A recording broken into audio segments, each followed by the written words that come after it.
just how important is draft capital when it comes to predicting future fantasy success for wide receivers. We're talking about that in today's video. If you're new to the channel, give us a like and subscribe. We put out content all year long, both dynasty and regular fantasy football. And in today's video, we're 4 days away from the NFL draft. Dynasty rookie drafts are going to be starting most likely in May. And today we are looking at draft capital for wide receivers and how important it is to predicting their future success. Now, I think we can all agree that first and second round receivers hit at a higher rate than fifth and sixth round, seventh round receivers. This is not rocket science. This makes perfect sense, but it's good to materialize this, put it together, show you round by round just how draft capital does really affect future success for receivers. So what I'm going to show you first, and I'm going to show you a lot of graphs, so bear with me. What I did first is I went back since 2010. I listed all the receivers that were drafted since 2010, from the first through seventh round, and I divided them into two categories: hit or miss. And in order to be considered a hit, it's quite a low bar, right? In order to be considered a hit, you had to have 2 seasons or more of finishing as a top 30 wide receiver or better in total points. That's it. 2 seasons or more of finishing as a top 30 wide receiver or better to be considered in total points, to be considered a hit. Also, there's one caveat. There's 2 caveats. If you had just 1 season of fantasy success, but it was an elite season, and by elite, I mean top 12, you were considered a hit. For example, Hunter Renfrow has only had 1 fantasy relevant season, but it was like a top 12 wide receiver season. He's in here. Also, for 2022 players, you only needed 1 top 24 season because they've only played for 2 seasons. So I kind of lowered the bar a little bit. Only 1 season, but you had to be in the top 24. And 2023 receivers were not included in this, just so you know. So let's look into it here. Now, I broke down the first round into top 10 and outside the top 10, essentially picks 11 through 32. And you can see here in the lighter blue, or whatever color you want to call that, that is the hit rate. And in the darker blue, we have the miss rates. Now, top 10 receivers drafted in the top 10, over 60%, exactly, to be exact, 63% of them were considered hits. Now, that doesn't mean they all were worth their top 10 picks, right? I'm not going to get into that too much. That it makes things very, very complicated. But for example, Mike Williams is considered a hit because he's had 2 top 30 seasons. Now, was he worth the 8th overall pick? Of course not. But he still provided some fantasy success. Now, not what we expected as a top 10 receiver. But still, this is the only category where the hit rate is higher than the miss rate, and it's significantly higher, 63% to 37%. And then I looked at the outside the top 10. So again, receivers drafted from 11 to 32, still first round picks, but not in the top 10. They were pretty close here. We had a 41% hit rate to a 59% miss rate. Still very, very high, but you're gonna see the numbers go very drastic as we move down the line in terms of the draft. And then all together in the first round, both top 10 and outside the top 10, it's actually 50-50. 50-50 chance that the receiver is going to pay back fantasy success, to give you a couple relevant fantasy seasons. So that's pretty good, right? 50%, you have a 50% chance of a first round receiver giving you some at least useful fantasy seasons. You're not going to find that in any other round. So draft capital, first round receiver is very, very important. Now, second round receivers, I divided a couple things here. I put second. I heard this thing that, receivers drafted in the top 40, essentially 33 through 40, were actually hitting at a same rate as receivers drafted in like the teens or the 20s of the first round. I wanted to kind of see if this was true or not. And you can see here, it's actually not true at all. Only 20% of receivers that were drafted between pick 33 and 40 came back as a hit, and 80% of them were a miss. So throw that notion out. Just because you're drafted in the top 40 doesn't mean you're in the second round, doesn't mean you're equivalent to a first round receiver. I don't want to hear that. Overall second round, this is overall second round picks 33 to 64. The hit rate on receivers drops drastically. Again, for first round, we're at a 50-50 hit rate. For second round receivers, we're at a 31% hit rate, a 69% miss rate. That's a pretty big fall off. We're almost 20% lower between first and second round hit rates for receivers. So it matters. It makes a difference if you're drafted in the first round. Now, what's interesting, if we look here, I got the third round here for you. Now, what's interesting about the third round, and you're going to see when I present some other data as well, there's not a huge drop off from second to third round, not like there is from first to second round. Third round, it is lower. It's at 24% hit rate, 76% miss rate for third round receivers.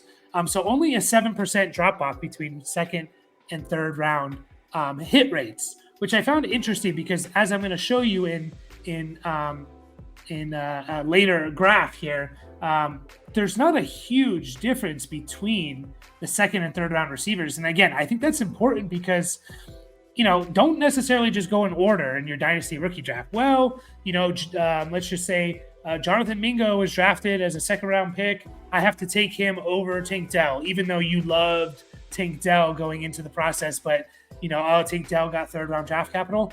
This is kind of telling me, if you really, really like someone and they were drafted in the third round, you like them more than someone drafted in the second round, go for it. Go with who you believe in, right? So very interesting there. Now, let me show you real quick the later rounds, and you see the major drop off in rounds 4 through 7 here. So rounds 4 through 7 is what we're looking at here. Here's the fourth round. For whatever reason, there's like no fantasy relevant receivers drafted in the fourth round. Only 2% to be exact.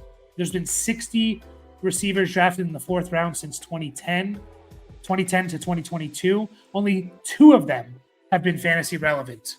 2 of 60. That's 3%. 97% of them miss. 3% of them hit. You look at the fifth round. Fifth round's a little better. Again, I'm not exactly sure why. I mean, there's a couple big names that were drafted in the fifth round. Stephon Diggs and Tyreek Hill, to be exact. That's, obviously, if you find even just one stud, that's going to boost it up a little bit. But the fifth round, there's been 51 receivers drafted from 2010 to 2022 in the fifth round of the NFL draft. 4 of them have hit in terms of being fantasy success. 4.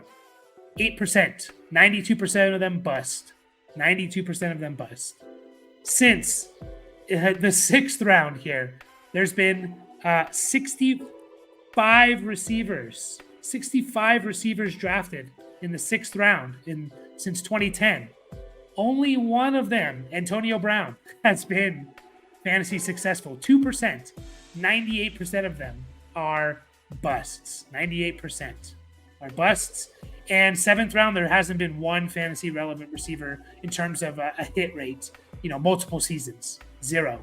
So that means you're looking at, on average, of rounds 4 through 7, on average, you're looking at a 3% chance that wide receiver is going to give you multiple fantasy relevant receivers. And I set the bar very low, guys. I set the bar, again, all you need is 2 seasons as a top 30 receiver. 2 seasons. I don't know why balloons are coming across my screen, but all you needed was 2 seasons as a top 30 receiver, and you were considered a hit. And we're talking about less than 3%, or we're talking about 3% of the receivers drafted in the fourth round or later were misses or were hits. 97% of them were misses. That's insane to me. Absolutely insane. It makes sense, right? Of course, later round receivers are going to hit at a lower rate, but to see this number where it's not even at 5, it's not even a 10% chance, right? It's less than a 5% chance. It's kind of mind blowing to me. It really is. And it makes me reevaluate reaching for receivers that are drafted in the fifth round of the NFL draft and taking them in my dynasty rookie drafts. Maybe I should go quarterback, running back, tight end. We're going to look at those numbers later on in the week. Now, I know a lot of you might be thinking, well, what about the receivers that had one good season, right? They had one top 24 season. They were wide receiver 26 for a year. And that's fair because even if you drafted you got a fourth round rookie receiver in your dynasty rookie drafts, and he gives you one top 24 season, you're probably pretty happy, right? There's some value there. So what I decided to do here was go back and look at since 2014. I decided to do 2014 because it's a nice round number. 10 years. Over the last 10 years, I went back and looked at first receivers to finish in the top 12 and where they were drafted. So they were top 12 fantasy total points finishers, right? They were number one receivers. We're talking about 120 top 12 receivers. 22.5% of them came from receivers that were drafted in the top 10 of the NFL draft. And another 18.3% were still first round picks outside the top 12, but still in the first round. Top 10, but still in the first round. So you're looking at 40% of the receivers over the last 10 years to finish top 12, to have a top 12 fantasy season in total points. 40% of them were first round picks. That's an extremely, extremely high number. 40% of them were top 12, first round picks. And again, we see this shrinks, right? This number does shrink, of course. 24% of them came from the second round. 11.7% came from the third round. 2.5% from the fourth round. Just under 12% in the fifth round. 4.2% in the sixth round. I think there's like less than 1% came from the seventh round. And then there was undrafted was actually better than seventh round picks. Undrafted was on par with seventh and sixth round picks. And I found that kind of interesting. And I think probably the reason that is because when you're undrafted, you get to choose the team you're going to go to. So it's like, well, I'm going to go to this team because I know they develop receivers better, or there's an opening there for me. So it's almost better to, take an undrafted guy than it is a drafted guy. So again, you see the numbers here. 40% of the receivers that finished top 12 over the last 10 years were first round picks.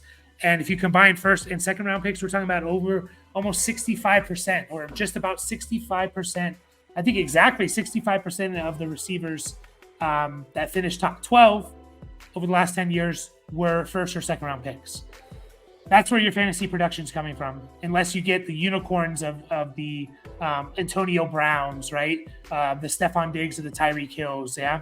Unless you get one of those players, you're not looking at guys that can finish consistently in the top 12. Real quick here, I expanded that to the top 30 just to see, top 24. So this is receivers that were drafted. This includes the top 12 finishes and 13 through 24. So any receiver drafted, finishing top 24 in total points per game over the last 10 years. Here are the numbers. We're looking at 18.3% in the top 10, 21.3% as a first round pick. So again, we're looking at almost 40% of the receivers, once again, are drafted in the first round that are finishing top 24. Another 25% are from the second round. A little boost here for the third round. We're looking at over 17%. So you're more likely, third round receivers are more likely to be in the top 24, not necessarily in the top 12.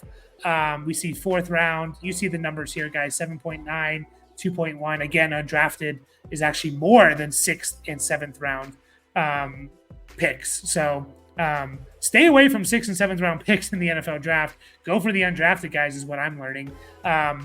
And really, if your receiver's not drafted in the top 3 rounds, man, it is very, very low. We already talked about rounds 4 through 7. Only 3% of the receivers drafted in those 4 rounds were hits in fantasy football. And you're looking at the numbers here, right?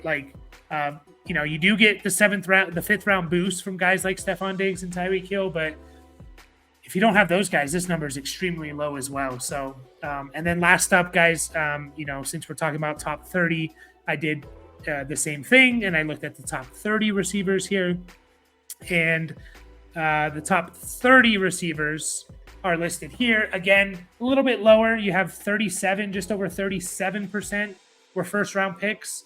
Almost 26% were second round picks. So a little bit lower. We're looking at about 53%. Is that right? Am I mathing right? maybe I'm not mathing, 63% are drafted, 64% are in the top 2 rounds, so relatively the same. Again, 17.3% here, 17.3%. And then you see the numbers in the later rounds. Once again, undrafted is actually almost comparable to 5th round picks when you extrapolate it to top 30 finishes. So again, these are receivers, right, over the last 10 years that were drafted, that finished in the top 30 in total points per game, right? So we're talking about 300. We're talking about 300 receivers. 30 times 10 is 300. 300 receivers, 65% of them essentially came from the top 2 rounds. And if you add in the 3rd round, we're looking at 82%. 82% of the receivers that are finishing in the top 30 in fantasy football, over 80% are within the top 3 rounds. This is how important draft capital is, guys. You generally want to avoid 5th round, later than 4th, 5th, 6th, 7th round picks. Now, you're going to have exceptions, the Tyreek Hills, the Stephon Diggs, the Puka Nakuas. There are going to be exceptions, but they are exceptions, right? They're exceptions. The hit rate is very, very low. Now we're going to look at this and we're going to compare it to running backs, quarterbacks, tight end. If the number for running backs, tight ends, and quarterbacks are higher in these later rounds, which I suspect for running backs and tight ends they will be, it might be smarter to go for a running back drafted in the 5th round rather than a receiver drafted in the 5th round. So hopefully that helps you with your upcoming dynasty rookie drafts. And you hear this thrown out all the time: draft capital, draft capital, draft capital. All the numbers we have to evaluate receivers, yards per route run, breakout age, dominator percentage, all these numbers people throw at you, contested catch rate, all this stuff, 40-yard times. The one thing that is kind of still the most, from year to year, the most valuable is draft capital. It is draft capital, right? So take what you will, or take out of this what you will for the information I provided you. Hopefully it helps you in your dynasty rookie drafts. We'll be back looking at the running backs, kind of the same format, looking at the running backs round by round and how draft capital matters for running backs. As always, guys, like and subscribe, and I'll catch you all in the next video.